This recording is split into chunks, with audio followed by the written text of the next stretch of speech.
Entonces, lo que hemos visto hasta el momento son, hemos visto sabiduría y purificación, que son como aspectos preliminares, lo cual no significa preliminares que son cosas superficiales o sencillas. De hecho, si trabajamos en eso por el resto de nuestras vidas, es una vida muy bien utilizada. Pero bueno, es parte de lo que se necesita para poder ir más allá. Y lo tercero era lo de el control de la mente, que es lo que vamos a ver ahora, y que en general la idea, lo que la voz del silencio va a hacer ahora es comenzar a describir etapas en el sendero.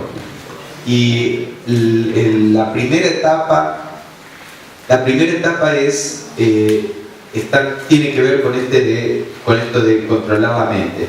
La mayoría de nosotros, la primera etapa es lo más en lo que podemos trabajar en este momento, al menos por algunos años, depende. Por supuesto, como decía, la espiritualidad no es una carrera, no es cuestión de ambición, uno tiene que trabajar con lo que tiene enfrente.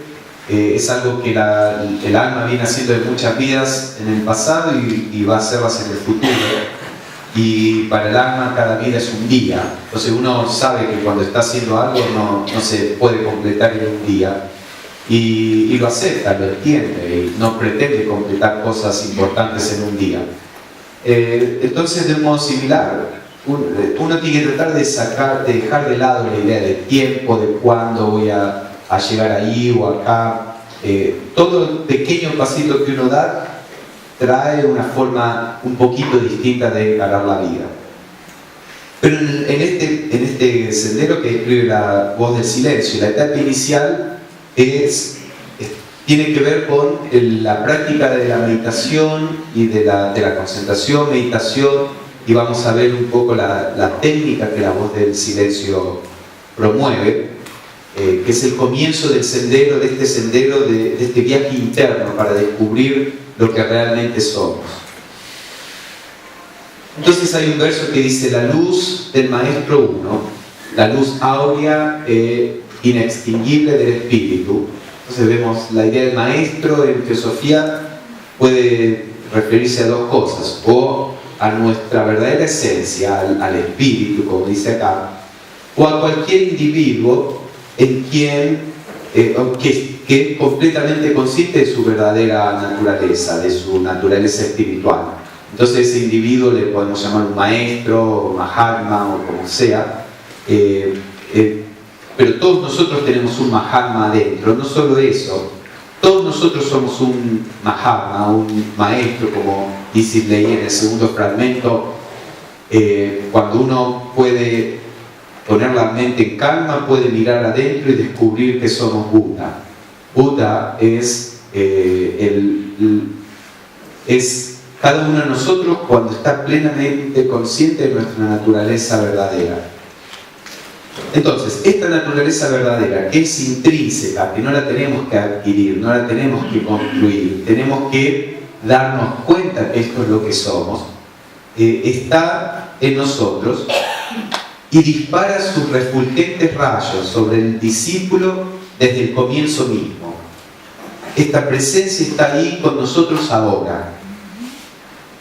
Sus rayos pasan a través de las densas y oscuras nubes de la materia, penetra incluso en nuestro cerebro, como por ahí a veces hablamos de los principios superiores, Atman, como el espíritu universal, que es lo que realmente somos, y Buddhi, el principio de sabiduría, como si estuvieran allá, alejados. El que está hablando ahora, lo que se está manifestando ahora es Atman. Lo que se está manifestando ahora es la realidad última. El problema es que en esta manifestación en particular, la realidad última no ha adquirido completa conciencia de su naturaleza. Pero Atman no está allá lejos. Esto es Atman. Atman es todo alrededor. Lo que tenemos que hacer es descubrir esta naturaleza en nosotros. Entonces, la luz del Maestro, la semilla de iluminación, que en la teosofía es lo que le llamamos Buddhi, la semilla de la iluminación está en nosotros, o la luz de la iluminación, Y eso penetra incluso en nuestro cerebro, pero no sabemos cómo percibirlo. Lo perdemos de vista porque estamos más focalizados en cosas mucho más concretas, que son nuestros pensamientos, emociones, nuestras sensaciones. Entonces dice, pero oh discípulo, a menos que la carne sea pasiva, a menos que el cuerpo sea receptivo, pueda estar calmo, la cabeza fría, a menos que la mente esté calma también, y el alma tan firme y pura como el flameante diamante, su resplandor, el resplandor del espíritu, de nuestra naturaleza espiritual, no llegará a la cámara. Ya vamos a ver qué significa todo esto. Su luz solar no calentará el corazón, ni los sonidos místicos de las alturas akáshicas alcanzarán el oído, a pesar de todo su entusiasmo en la etapa inicial. Entonces vamos a ir desmenuzando oración por oración todo esto. Pero la idea es que al principio, en la etapa inicial, la luz que viene del espíritu, que de nuevo, esto es algo alegórico, este estado de conciencia donde nos damos cuenta de nuestra naturaleza verdadera, en realidad no está, parece que no está disponible, no sabemos cómo acceder, aunque está ahí, pero no sabemos cómo acceder a él. Entonces lo que uno tiene que lograr es que la carne sea pasiva, la cabeza fría y el alma tan firme como un diamante. Entonces el resplandor, este estado de conciencia se va a sentir en el corazón. Esto es parte de la técnica que propone la voz del silencio. Y una vez que en el corazón se van a percibir los místicos sonidos de las alturas akáshicas. Akasha es una palabra sánscrita que significa, literalmente significa cielo. Es como si dijéramos los sonidos celestiales.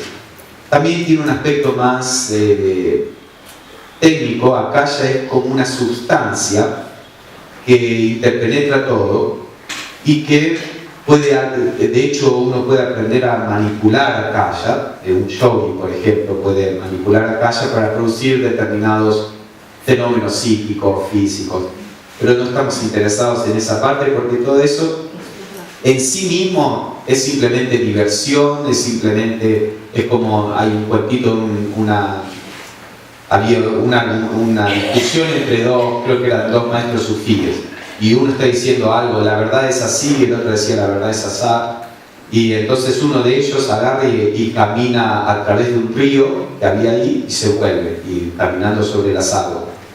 Y entonces el otro maestro le da una moneda de 10 pesos, ponele, y le dice, eso es lo que me sale tomar un bote hacia la otra orilla, ese es el valor de tu habilidad de caminar sobre las aguas.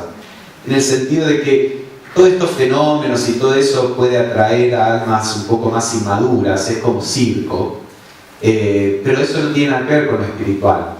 Ahora, una persona que es sabia, con todas estas capacidades expandidas, puede ayudar mucho más. A veces vemos los problemas del mundo y decimos, nos sentimos impotentes porque no tenemos el poder de ayudar. Si pudiera ayudar a la humanidad, si tuviera más poder, más influencia, más dinero, lo que sea, ¿cuánto más podría ser? Por ejemplo, uno puede pensar. Es obvio que mientras más poder tenemos, más podemos influir en los demás, más podemos ayudar. Por supuesto, como decía un gran filósofo, el tío del hombre araña, todo poder trae una responsabilidad. Entonces es mejor que antes que tengamos poder, tenemos que tener madurez. Si no, el poder se va a convertir más en un problema que en una posibilidad de ayudar. Entonces sí, como vamos a ver, todos poderes psíquicos y cosas por el estilo pueden ser útiles en las manos de la persona correcta, pero son un aspecto secundario. La espiritualidad no tiene que ver con eso. Y hoy muchas personas, Michelle, mi esposa, siempre cuando menciona este tema pone una foto de la Mujer Maravilla y dice, típicamente vemos los superhéroes y todos nos gustaría tener esos poderes. Pero no nos fijamos en la soledad del superhéroe, ¿viste? La forma en que los superhéroes se presentan en general en la cultura normal. La soledad del superhéroe, los problemas, el entrenamiento, las dificultades. Nosotros queremos los poderes, pero no queremos toda la otra parte. Y la idea es que las personas que consideran la espiritualidad como una adquisición de poderes, es una actitud bastante infantil. Despertar el tercer ojo, despertar el Kundalini, eso no tiene nada que ver con la espiritualidad en el sentido de conocer lo que realmente somos, de tocar eso en nosotros, que es la fuente de paz, de compasión, de sabiduría, de armonía. Los demás son agregados.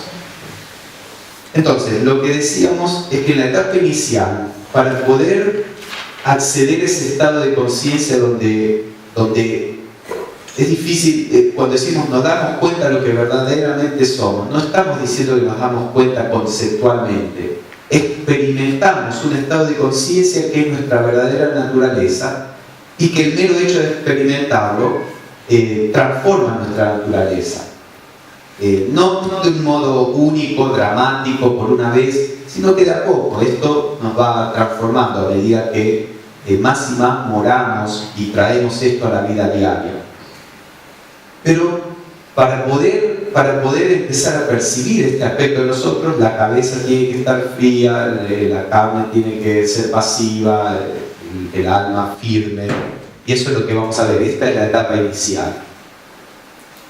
Entonces, la parte de el control de la mente, la voz del silencio dice: lucha con tus pensamientos impuros antes que ellos te subyuguen, porque si los perdonas y se arraigan y crecen, sábelo bien, estos pensamientos te subyugarán y matarán.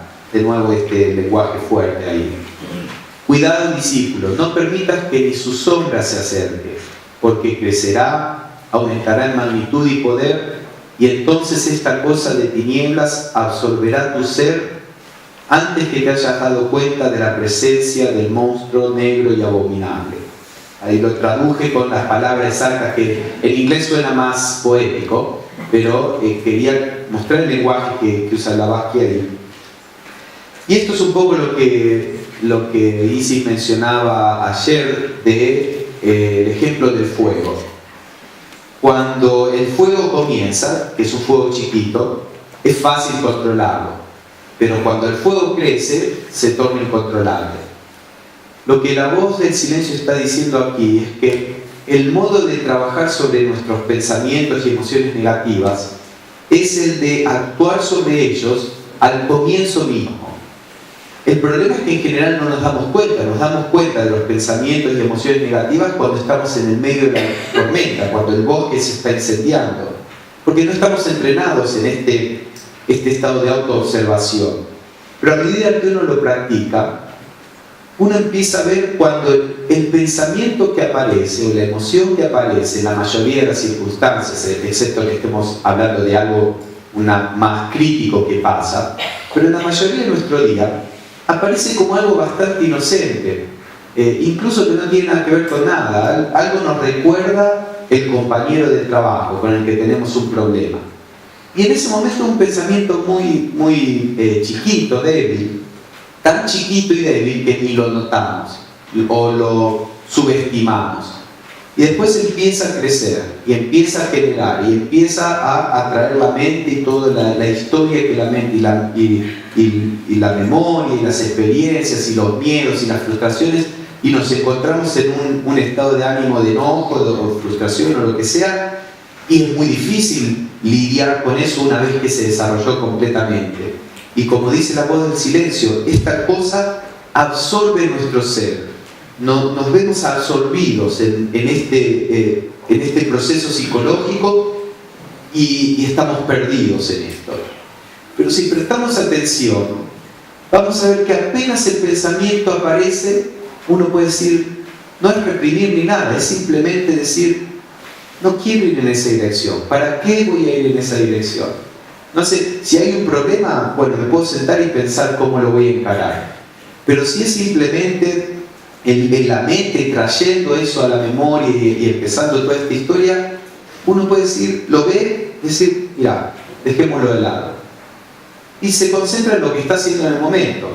La represión es normalmente un mecanismo inconsciente que viene del temor, no queremos ver que tenemos ciertos pensamientos, ciertos sentimientos.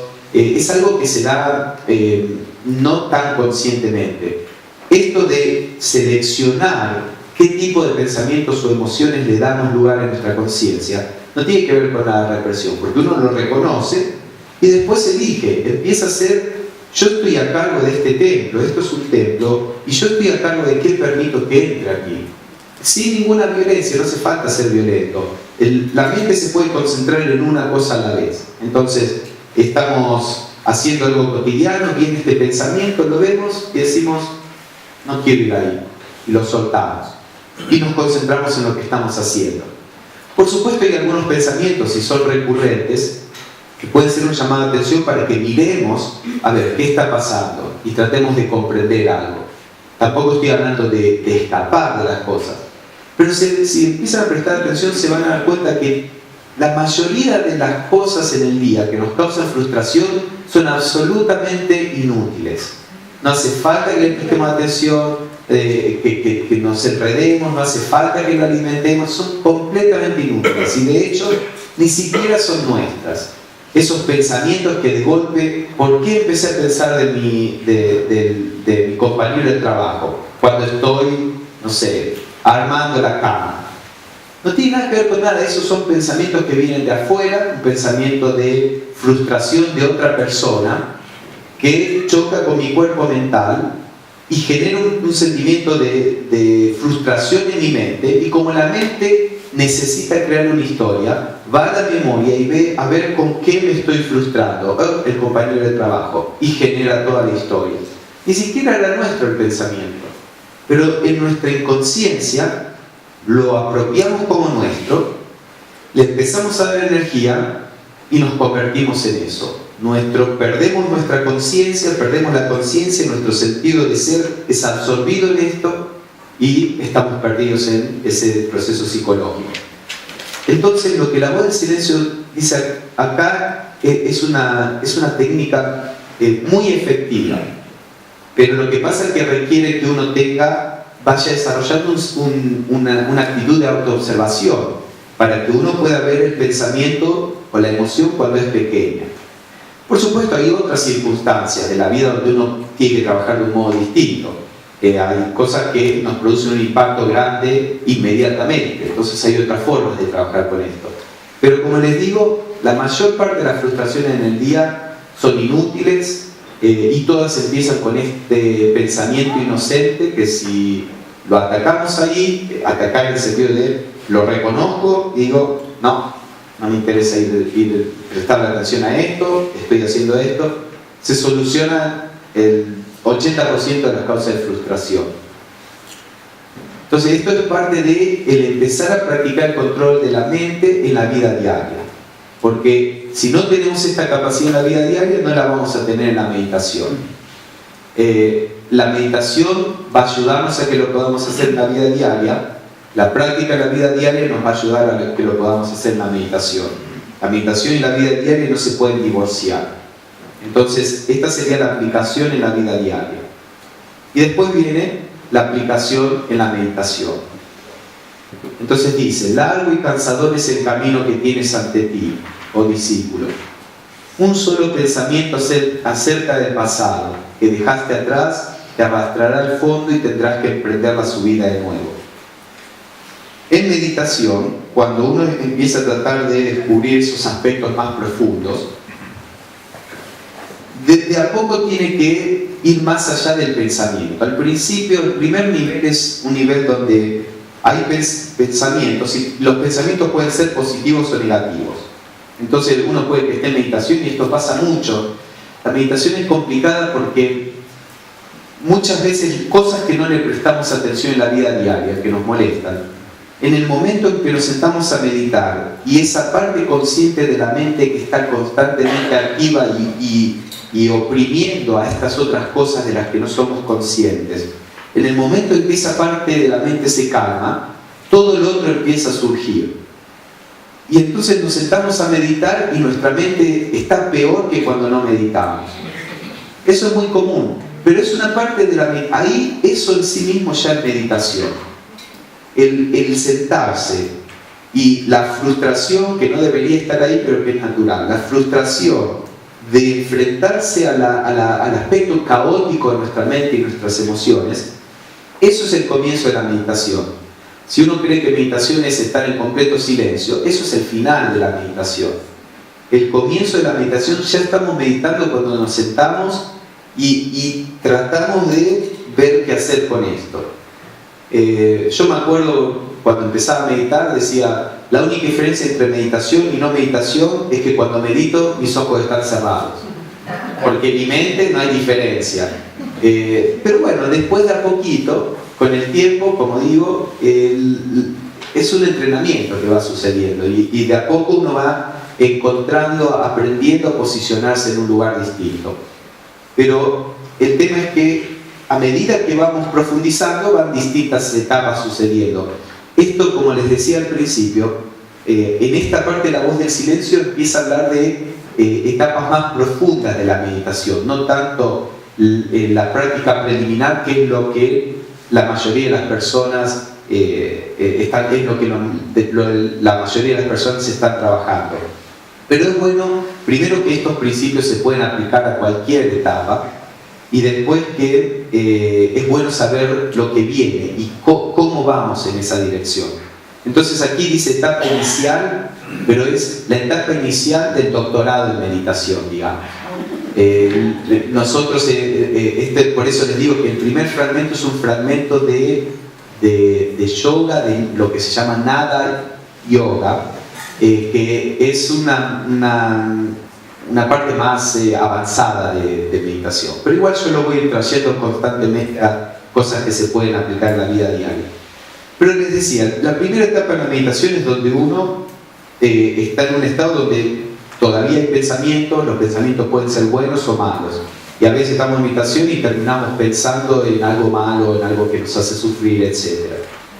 A medida que vamos trabajando en la vida espiritual, no solo en meditación, pero en la vida diaria, empezamos a descubrir que en la meditación, en algún momento, estamos en un espacio, en un estado, donde todavía hay pensamientos, pero ya no hay pensamientos negativos.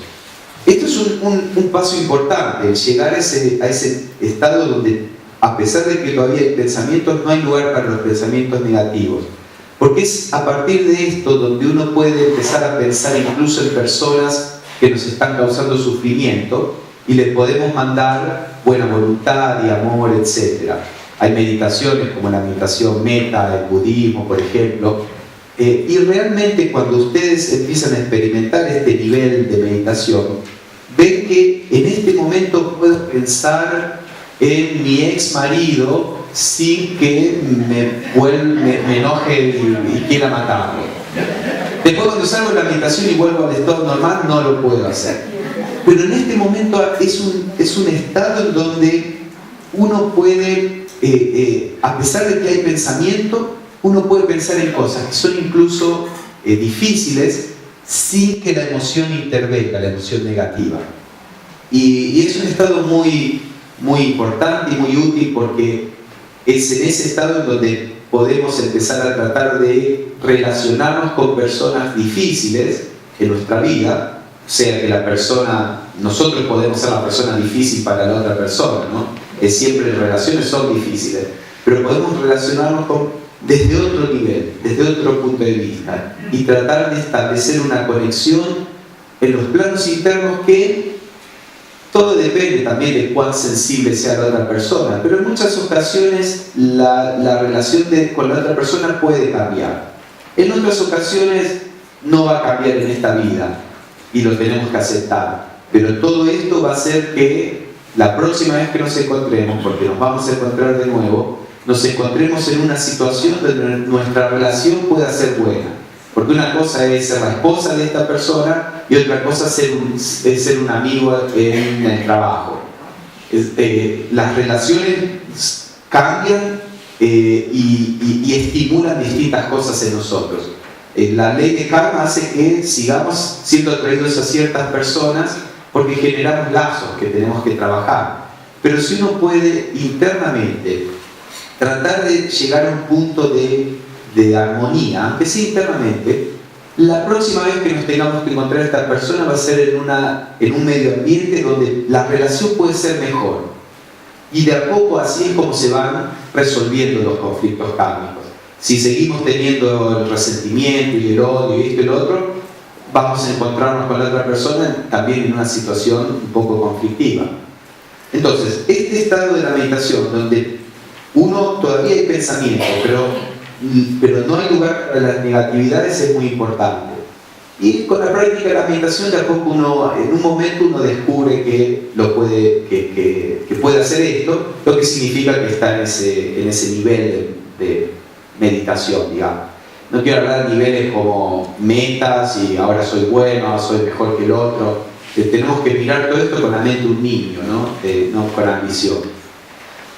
Después, desde ahí, desde el punto donde los pensamientos son más armónicos, empezamos a descubrir que está la posibilidad de permanecer en silencio, donde los pensamientos dejan de ser tan activos. Y al principio, como les decía ayer, parece que estamos en silencio, que no hay pensamientos. Hay un fluir de pensamientos, pero es un fluir muy lento. Aparece un pensamiento no suficientemente fuerte para distraernos, el pensamiento se va. Entonces es una situación relajada, donde el pensamiento no es un problema, ya no es un problema.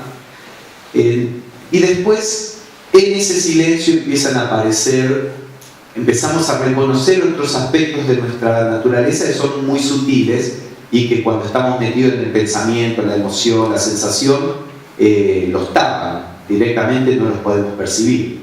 Entonces, por eso acá la voz del silencio está hablando de estos niveles de ser que uno empieza a percibir cuando el pensamiento está calmo. Por eso dice que uno tiene que aprender a permanecer en silencio, porque si uno se engancha con el pensamiento nuevo, bajan los niveles anteriores. Y uno tiene que volver a tratar de dejar, de soltar los pensamientos y de posicionarse en este otro estado. Entonces esto es lo que este fragmento se refiere.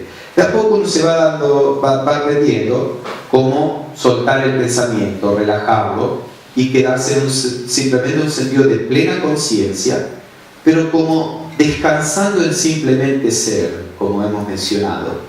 Y es simplemente un estado de conciencia que ahora está más disponible, digamos.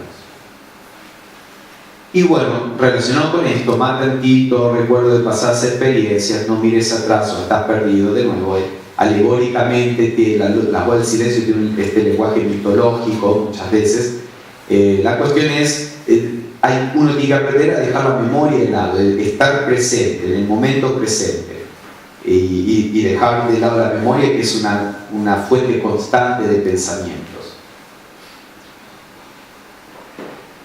Bueno, ahora lo próximo es la técnica de meditación en sí misma. Eso es el PowerPoint que teníamos que cubrir ayer. Así como vemos, vamos más lento, pero creo que es necesario que nos tomemos nuestro tiempo. Entonces, la técnica en particular que la voz del silencio propone es una meditación en el corazón, que vamos a ir viendo qué significa esto.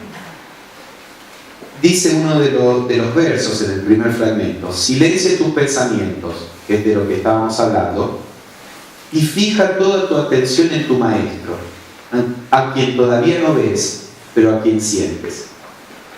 En todas las tradiciones espirituales está la idea de meditación sobre, digamos, en forma general, la deidad. El cristiano medita sobre, por ejemplo, típicamente en el pasado, no sé si se hace mucho ahora, o los monjes o las monjas por ahí lo hacen más, pero típicamente meditar sobre la vida de Cristo, distintos aspectos de la vida de Cristo. En el hinduismo también está la idea de visualizar a la deidad, de que uno pueda ser devoto, Krishna o Shiva en el caso de los yogis, o bueno, lo que sea. En el budismo tibetano está todo esto que se llama el yoga de la deidad, deity yoga, es donde uno visualiza todas estas deidades distintas. complejas. La idea es, hay una técnica de meditación en donde uno se representa lo que, o visualiza una imagen de lo que representa lo sagrado para uno. Lamentablemente en esta época los modelos que tenemos, las personas que se nos presentan como cosas a seguir, son personas en general que no pueden producir ningún tipo de inspiración espiritual. Son actores, futbolistas. ¿Quiénes son los héroes de nuestra época? Son personas que pueden estimular a uno a tratar de ser exitoso, de esto, del otro, pero no son roles espirituales. En el pasado, cuando la religión era un poco más, influía más en la población, los héroes eran personajes espirituales. Entonces hoy es un poco difícil para la mayoría de las personas, a veces cuando hago retiros de meditación y hablamos de, bueno, ¿qué es lo que te inspira el sentido de algo que es sagrado, el sentido de perfección, un sentido de devoción? Y la mayoría de la gente no tiene nada, es muy difícil. Entonces uno tiene que empezar a través del estudio, de relacionarse con enseñanzas espirituales, empezar a construir un ideal. En la tradición teosófica está la idea del maestro, del ser humano perfecto, donde compasión, sabiduría, todas estas cosas se expresan en un modo perfecto, en el sentido de que esta persona ha comprendido completamente, descubierto completamente cuál es nuestra verdadera naturaleza, que, como decía, es la fuente de todas estas virtudes. Entonces, esto es lo que se utiliza en la tradición teosófica, la idea del maestro. Pero si a veces, como el budismo tibetano está de moda, personas occidentales aprenden las meditaciones estas, las visualizaciones de estas deidades, que ellos tienen deidades buenas y deidades malas, no sé cómo se dice en español, las deidades iracundas. Y claro, la gente empieza a visualizar estas deidades de colores verdes, azules, con colmillos, con sangre saliendo y si uno se siente llamado a esta imaginería, digamos, y entiende lo que esto representa, bueno, eso puede servir como meditación.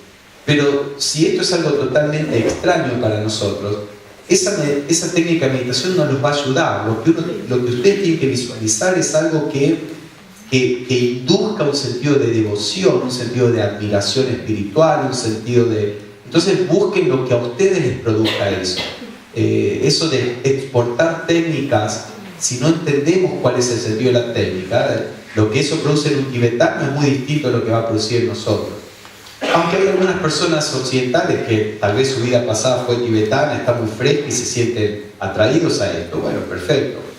Pero uno tiene que buscar qué es, y puede ser, en algunos puede ser la naturaleza, puede ser una persona que concibe la vida, que para nosotros es un símbolo de sabiduría o de paz, un sacerdote, o puede ser un amigo, lo que sea. Lamentablemente, como digo, nuestra cultura no estimula esto. Bueno, empiecen con algo que en ustedes evoca algunos atributos espirituales. En la tradición teosófica, la idea del maestro. Entonces, recuerdan que leímos la luz del maestro uno dispara sus refulgentes rayos sobre el discípulo desde el comienzo mismo. Pero, oh discípulo, a menos que la carne sea pasiva, la cabeza fría, el alma tan firme y pura como el flameante diamante, su resplandor no llegará a la cámara. Entonces, ¿qué se refiere a la cámara? Blavatsky pone una nota al pie que dice que la cámara es la cámara interna del corazón, que en sánscrito le llaman Brahma Pura. Ahora vamos a ver todo esto. Cuando la voz del silencio está hablando de los rayos del Espíritu Uno, del Maestro, penetrando en el corazón, está hablando, como mencionaba Luis, del corazón espiritual, digamos.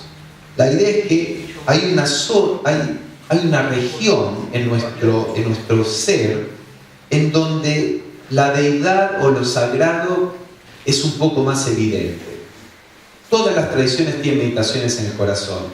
En el hinduismo está el puruya en el corazón, que es del tamaño del dedo pulgar, por ejemplo. El puruya es el espíritu, o la deidad en el corazón. En el budismo tibetano, de nuevo, lo que les decía, todas estas deidades se visualizan en el corazón.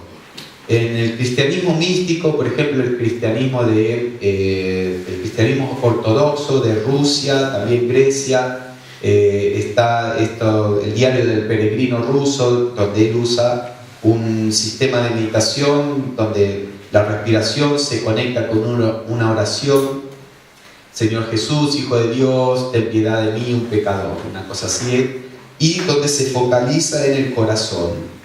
Y se repite esta oración en el corazón con un sentido de entrega, de devoción, bueno, el cristianismo es mucho la idea, bien entendido, la idea de ser pecador. No es una cuestión de culpa, sino de que la naturaleza inferior se entrega a la naturaleza superior, reconoce sus limitaciones y se entrega a lo superior. Entonces todas las tradiciones tienen algún tipo de meditación en el corazón, porque desde el punto de vista teosófico hay incluso una estructura, bueno, en el hinduismo le llaman chakras, pero hay como una estructura donde está más conectada con nuestro aspecto espiritual. Entonces, cuando uno se concentra en esa región, es más fácil conectarse con la conciencia espiritual que cuando uno está meditando en su cabeza. Meditando en nuestra cabeza, digamos, es más fácil perderse en los pensamientos. Cuando uno baja la conciencia del corazón, que vamos a hablar un poquito de eso, es como que energéticamente, digámosle, está como más conectado con lo espiritual. Entonces, por ejemplo, ella utiliza la palabra Brahma pura y se refiere al hinduismo, a cómo el hinduismo explica el corazón. Entonces, por ejemplo, en el Mundaka Upanishad, el Upanishad son pequeños libritos sagrados del hinduismo. Entonces busqué en cuál de los Upanishads, Blavatsky menciona varios de los Upanishads en La Voz del Silencio. Un Upanishad donde se habla del Brahma pura, hay muchos de ellos, muchos de los Upanishads hablan de esto, pero esta cita está más o menos conectada con lo que La Voz del Silencio está diciendo. Entonces el Mundaka Upanishad dice: el ser, o el espíritu, el ser universal, que es omnisciente, en este estado de conciencia hay sabiduría, no hay ignorancia. Está situado en el espacio luminoso conocido como Brahma pura. Pura significa ciudad, como vamos a ver, Brahma es lo divino. Entonces hay un espacio luminoso, y de hecho los clarividentes lo ven como un espacio luminoso en la región del corazón, en donde está situado el ser. Después Shankaracharya, que fue un filósofo muy importante de la India, muy profundo, él comenta sobre este verso del Upanishad y dice: Brahma pura, la ciudad de Brahman, de lo divino, es el lugar donde Brahman está siempre manifestado, donde está siempre presente, en su aspecto de conciencia, porque en el hinduismo no está la idea de que la deidad es espiritual y la materia está fuera de la deidad. Todo el universo es una manifestación de la deidad, todos son aspectos de la deidad. Entonces, el aspecto conciencia de la deidad está situado en el corazón. Así pues, Brahma pura significa el loto del corazón.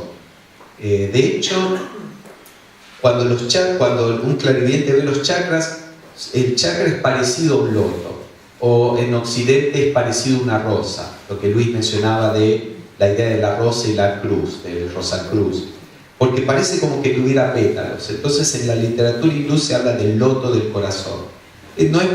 Por supuesto no es el corazón físico, es el corazón espiritual, digámosle. Se lo relaciona con el corazón porque está más o menos en la misma región. Y Shankaracharya dice: Brahma se percibe como si estuviera situado en el espacio, dentro del loto del corazón, porque en realidad la deidad es omnipresente, como el espacio. La deidad está en todas partes, pero en la estructura del corazón espiritual es como más fácil conectarnos con la conciencia espiritual, que Brahman es simplemente el aspecto universal de nuestra conciencia individual. Podemos decir que mi naturaleza espiritual es Brahman manifestándose a través de lo que llamamos Pablo. Entonces esto es lo que dice Blavatsky sobre el corazón. Ella dice, el corazón es el centro de la conciencia espiritual, como el cerebro lo es de la conciencia intelectual. Ahora, esta conciencia espiritual no puede ser guiada por la persona, ni su energía puede ser dirigida por él o ella, hasta que la persona esté completamente unida con lo que en teosofía conocemos como buddhi manas. ¿Qué significa que uno no puede guiar la conciencia espiritual? Es en el sentido de que en general no podemos volitivamente, a menos que nos entrenemos, el posicionarnos en la conciencia espiritual. No tenemos control, el poder de posicionarnos en la conciencia espiritual. Hasta eso sucede cuando hemos primero experimentado esta conciencia espiritual. Entonces está disponible, está accesible.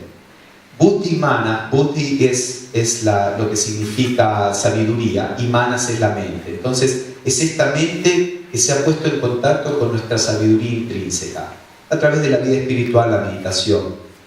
Entonces, una vez que tocamos ese aspecto de nosotros, entonces la conciencia espiritual está siempre disponible. Pero hasta entonces, ella dice, hasta entonces, la conciencia espiritual nos puede guiar si es capaz, digamos, si somos receptivos a ella. Entonces Blavatsky dice, uno se debería esforzar constantemente para centrar la conciencia en el corazón y para estar atentos a las sugerencias que vienen de la conciencia espiritual. Entonces la idea en la literatura teosófica hay varios teósofos que describen esta técnica donde uno trata de bajar la conciencia a la zona del corazón, como si estuviéramos mirando desde aquí. No es que uno se concentra en el corazón, sino que trata de posicionarse en el corazón. Al principio esto es difícil, uno hace de cuenta que lo está haciendo, en realidad uno se siente que está acá en la cabeza y imagina o hace de cuenta como si estuviera en el corazón. Pero el hacer de cuenta es el principio del desarrollar la habilidad. Es lo mismo, como le decía, cuando vamos a aprender a jugar el tenis, hacemos de cuenta como que sabemos jugar. Nos tiran la pelotita y tratamos de pegarlo. Pero en el pretender que podemos hacerlo, aprendemos cómo hacerlo. Entonces al principio uno dice, me siento que estoy acá en la cabeza, pretendo que estoy en el corazón, pero la mera intención empieza a generar la habilidad. Y eventualmente es fácil centrarse, relativamente fácil centrarse en el corazón. Entonces uno visualiza, a veces puede usar la imaginación, pensar que el cuerpo, como la cabeza está allá arriba, el cuerpo está acá y estamos como, nuestro cuerpo está como sentado en la región del corazón. Usen la imaginación. Blavatsky siempre decía, la imaginación es un poder. Cuando no está entrenada, cuando somos víctimas de la imaginación, por supuesto, no es algo que podamos utilizar, pero el utilizar la imaginación es muy importante en todo esto y es siempre lo que abre la puerta. Después la imaginación no es necesaria porque directamente como conciencia vamos acá. Me acuerdo que una de las personas que está acá que nos comentó hace muchos años cuando estábamos, era uno de los chicos que era parte del grupo de jóvenes, que una vez fue a no me acuerdo si estaba haciendo esta meditación del corazón, un amigo vino a la casa que era medio clarividente y le dice, y tocó el timbre cuando él estaba haciendo esta meditación y después, lo fue a atender y el amigo dijo, ¿qué estabas haciendo? Y dice, ¿por qué? No, porque veo que la región del corazón está brillante y él no, él decía, si me preguntaba yo no sé qué estaba pasando, pero estaba haciendo esta meditación y aunque no lo notemos, algo pasa, algo está pasando. Es como que, ¿cómo movemos la mano? No sabemos. Tenemos la voluntad de moverla y la movemos. No es que tenemos que decir, mano, movete, y se mueve. Es como silenciosamente tenemos la intención de hacerlo y lo hacemos. Lo mismo con la meditación. Si tenemos la intención de posicionarnos en el corazón, nos estamos posicionando ahí. Sea que lo sabemos o no, la intención está actuando aunque no lo sepamos. Entonces Blavatsky dice, uno debería esforzarse en hacer esta meditación en el corazón y no solo en meditación, sino durante el día, tratar de estar atento a la conciencia espiritual, que es esta atención silenciosa de la que hablábamos en la conferencia. Vamos a hacer un par de citas más y después podemos conversar. Entonces ella en sus escritos da una cita de lo que es uno de sus maestros le recomendaba a ella y a otros teósofos. Primero ella dice, el estudiante comenzará ahora a entender por qué se pone tanto énfasis en el corazón en conexión con la meditación y por qué se hacen tantas alusiones al Purusha en el corazón en la literatura hindú antigua, lo que les decía. Y así, con respecto a la concentración en el corazón, su maestro Kutumi es su nombre tibetano, que no es su nombre verdadero, bueno, como un seudónimo, escribe: tu mejor método es concentrarte en el maestro o cualquier cosa que represente lo sagrado para ustedes, como una persona viva dentro de ti, dentro del corazón, su imagen en tu corazón, crea su imagen en tu corazón y hazla el foco de concentración, hasta perder en ese pensamiento único todo sentido de existencia corporal. Esta meditación del corazón se perfecciona a medida que nos abstraemos de todo y sentimos lo único de lo que somos, dejamos de ser conscientes del cuerpo y estamos metidos en nuestra visualización. Estamos, no sé, lo visualizan como quieren, sentados enfrente del maestro, y la idea del maestro es que es una manifestación de lo sagrado. Y de nuevo, todo esto es visualización, pero es porque nuestra mente necesita formas, y es el modo de empezar como nuestra mente necesita formas, estamos utilizando, simbolizando lo espiritual en la forma del maestro. Es mucho más fácil concentrarse en la imagen del maestro o cualquier otra imagen que el posicionarse en el corazón y tener un sentido abstracto de lo divino. Eventualmente uno lo puede hacer, pero al principio es más fácil con una imagen. Entonces, acá la idea es, hagan tú una visualización y pueden llenarla de símbolos y su mente simbólica, o pueden hacerla muy simple. Esto es parte de cómo ustedes la hacen. Y después Blavatsky dice, nuevamente él dice que la dificultad a superar es el registro del conocimiento del ser superior, es el volvernos conscientes de la conciencia superior en el plano físico. Cuando estamos despiertos en nuestro cuerpo físico, no percibimos nuestra naturaleza superior. Esta es la gran dificultad. Para lograrlo, la meditación es la puerta que se abre. Es mucho más fácil descubrir, empezar a sentir, empezar a posicionarnos en este estado de pura presencia en la meditación. Es mucho más fácil ahí que en la vida diaria. Una vez que lo vamos descubriendo en la meditación, después se puede retener en la vida diaria. Pero él dice que incluso en la meditación, por supuesto, es difícil, pero para lograrlo, el cerebro físico debe ponerse completamente en blanco a todo, excepto a la conciencia superior. Es otra forma de decir, tenemos que dejar todo pensamiento de lado y concentrarnos, aspirar a lo superior. El místico cristiano lo hace a través del amor. El sentido de pensar en Dios y en tu amor a Dios o en tu entrega a Dios o devoción, y concentrarte solo en eso, en el sentido de la grandeza de Dios, en el sentido de la devoción y el amor por lo divino. Si uno tiene una naturaleza devocional, lo puede hacer de ese modo, o si uno tiene una naturaleza más intelectual, puede ser simplemente la idea de la visualización de lo divino y tratar de darse cuenta, esto es lo que yo soy en verdad. Pero a medida que uno deja de lado todo otro pensamiento y esto se convierte en nuestra realidad, entonces es más fácil acceder a la conciencia superior. Probablemente todos ustedes dicen, yo no puedo hacer eso. Bueno, en realidad todos hacemos esto, lo que no sabemos es hacerlo voluntariamente. ¿Cuántas veces estamos metidos en nuestro pensamiento y alguien nos está hablando y no lo escuchamos? Todos nosotros nuestra mente tiene la capacidad de hacer eso. El problema es que la mente lo hace cuando la mente quiere, porque nosotros no somos la mente. Todo este entrenamiento es el que nosotros como conciencia superior, entrenar a la mente para que la mente lo haga cuando nosotros queremos.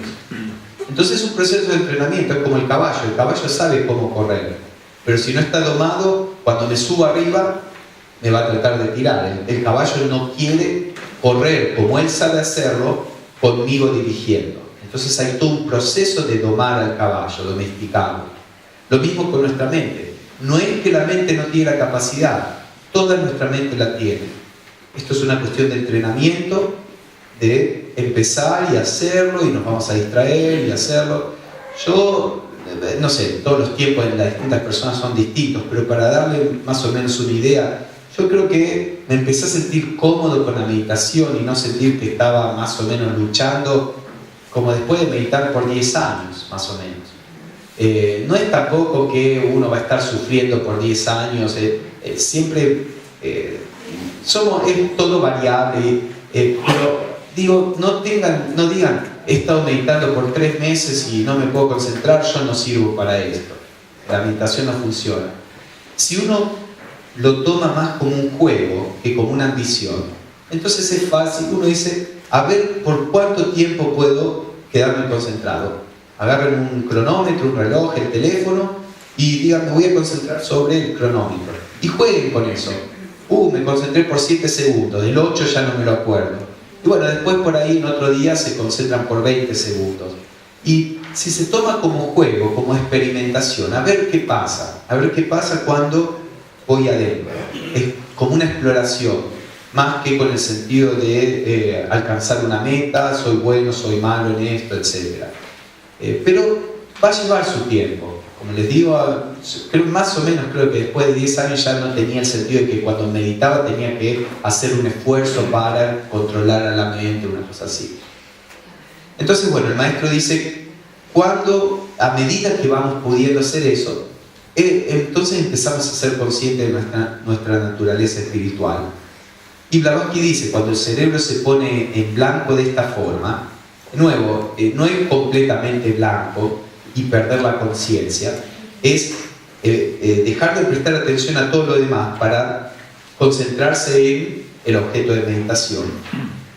Entonces, en este momento, el cerebro puede ser alcanzado por una impresión que viene del corazón, que viene de lo divino, y esta impresión puede ser retenida. ¿Algún comentario, pregunta sobre esto?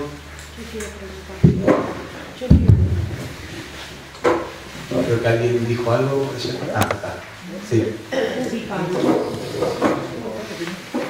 En ese proceso, yo te quería preguntar, cuando se refiere al cerebro en blanco,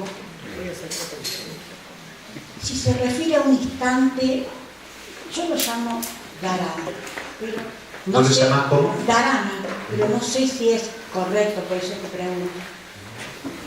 En el que no hay sentidos, no hay percepción del mundo externo, sino que uno está en el latido del corazón y que suena muy fuerte, como si estuvieras dentro del organismo. O sea, luego del proceso de haber concentrado la imagen del maestro, a veces ha sucedido eso.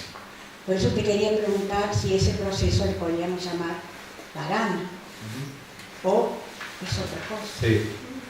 La palabra dharana o en sánscrito es un poco difícil de pronunciar, dharana, es DH, dharana, y tiene acento en la primera A, pero no se preocupen. Pero el dharana en sánscrito significa reducir el foco de la atención a un campo delimitado. Entonces, uno puede utilizar como objeto de concentración los latidos del corazón, la respiración, la imagen del maestro, el sonido del reloj. La voz del silencio, el primer fragmento, usa en particular sonidos más de una naturaleza más psíquica, que ya lo vamos a ver. Mientras más sutil sea el objeto de concentración, uno se está concentrando en niveles más profundos. si uno se concentra en el sonido del reloj externo, bueno, para nuestra práctica preliminar de meditación es perfecto. Uno lo que está tratando de hacer es que la mente aprenda a focalizarse en una cosa y no en millones de cosas alrededor. Y sí, uno puede usar la palabra dharana, es una palabra común como concentración en español, y uno la puede utilizar de distintas formas. Cuando sea que estamos reduciendo conscientemente el foco de la atención, eso es dharana. Y después depende a qué profundidad, depende del contexto en que se usa esa palabra.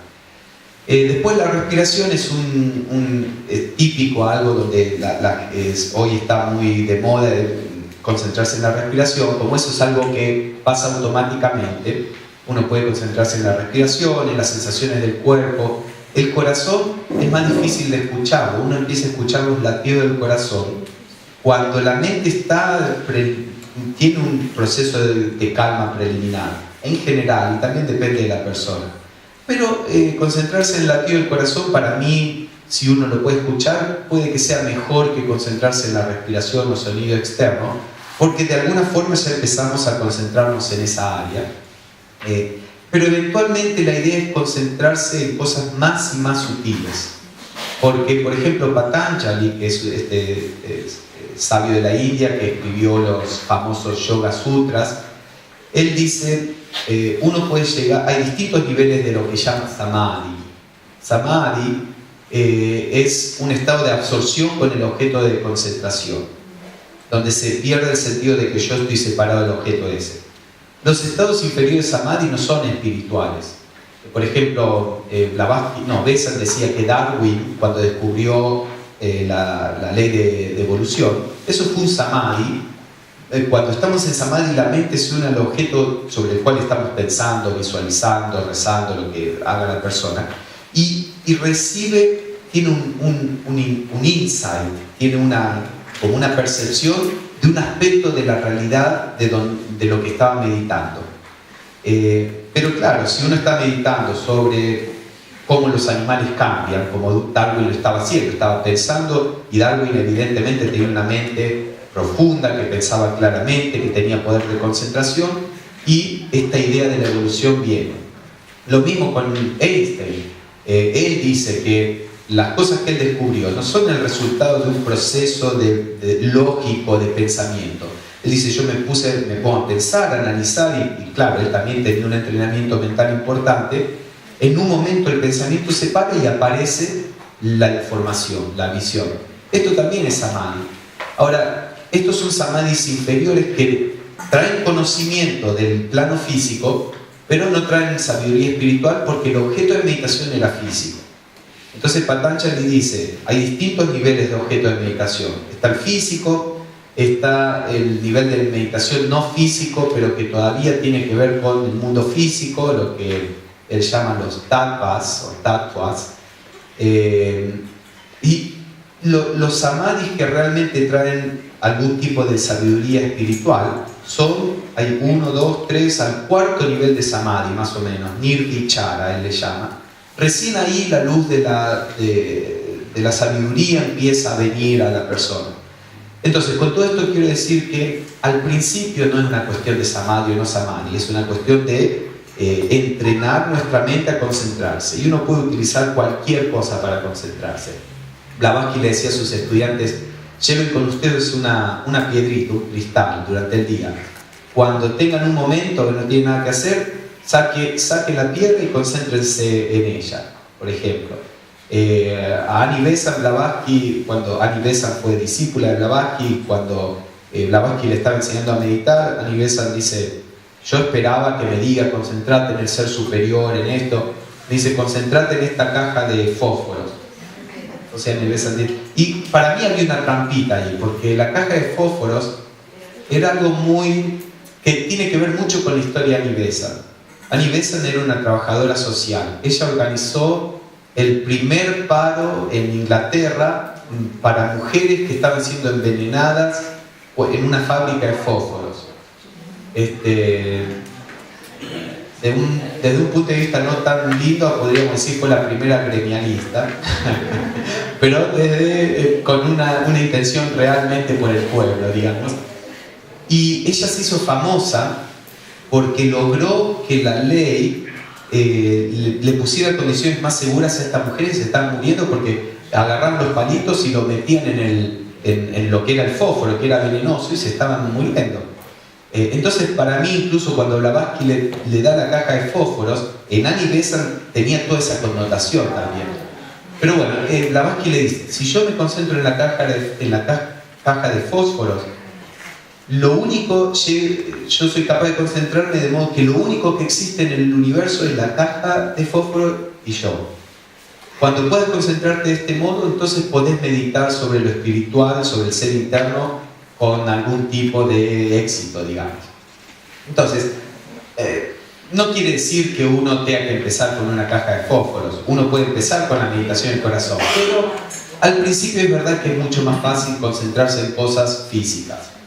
Entonces uno puede empezar con cualquier cosa, pero eventualmente, a medida que crecemos en la práctica de meditación, el objeto de meditación tiene que tornarse más espiritual.